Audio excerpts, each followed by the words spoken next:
பிரபல சீரியல் நடிகை நந்தினி உயிரிழந்த விஷயம் அவங்களோட ஃபேன்ஸ் பலருக்குமே அதிர்ச்சி மற்றும் வருத்தத்தை கொடுத்துருக்கு அப்படின்னு தான் சொல்லணும். கலைஞர் டிவில டெலிகாஸ்ட் பண்ணிட்டு வர கௌரி சீரியல்ல ஹீரோயினா நடிச்சிட்டு வரவங்க தான் நந்தினி. இந்த சீரியல்ல துர்கா மற்றும் கனகா கேரக்டர்ல ரொம்பவே சூப்பரா நடிச்சிட்டு வராங்க அப்படின்னு தான் சொல்லணும். கௌரி சீரியல் 500 எபிசோடுக்கு மேல ரொம்பவே சக்சஸ்ஃபுல்லா டெலிகாஸ்ட் பண்ணிட்டு வராங்க.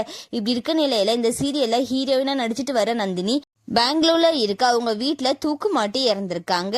இது வரைக்கும் அதுக்கான காரணம் என்னன்னு அப்படின்னு சொல்லி தெரிய வரல. போலீஸ் விசாரணை கூட நடந்துட்டு தான் இருக்கு. இவ்வளவு சின்ன வயசுல தூக்கு மாட்டி இறக்குற அளவுக்கு அவங்களுக்கு என்ன பிரச்சனை அப்படின்னு சொல்லி இப்ப பலராலும் கேட்கப்பட்டு வருது. அண்ட் அது மட்டும் இல்லாம இவங்க ஆந்திர மாநிலத்தை சேர்ந்தவங்க. கன்னடா சீரியல் மூலியமா தான் அறிமுகமானாங்க. தமிழ்ல கௌரி சீரியல் மூலியமா தான் அறிமுகமானாங்க. ஆனா மக்கள் அவங்களுக்கு நிறைய வரவேற்பு கொடுத்துருக்காங்க அப்படின்னு தான் சொல்லணும். கௌரி சீரியல்ல நடிச்சிட்டு வர நந்தினிக்கு அவ்வளோ ஃபேன்ஸ் இருக்காங்க அப்படின்னு தான் சொல்லணும்.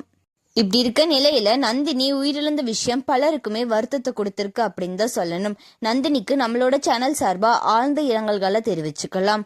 உங்களோட இரங்கல்களை கமெண்ட்ல சொல்லுங்க. அண்ட் இந்த மாதிரியான அப்டேட்ஸ்க்கு நம்மளோட சேனலை சப்ஸ்கிரைப் பண்ணிக்கோங்க.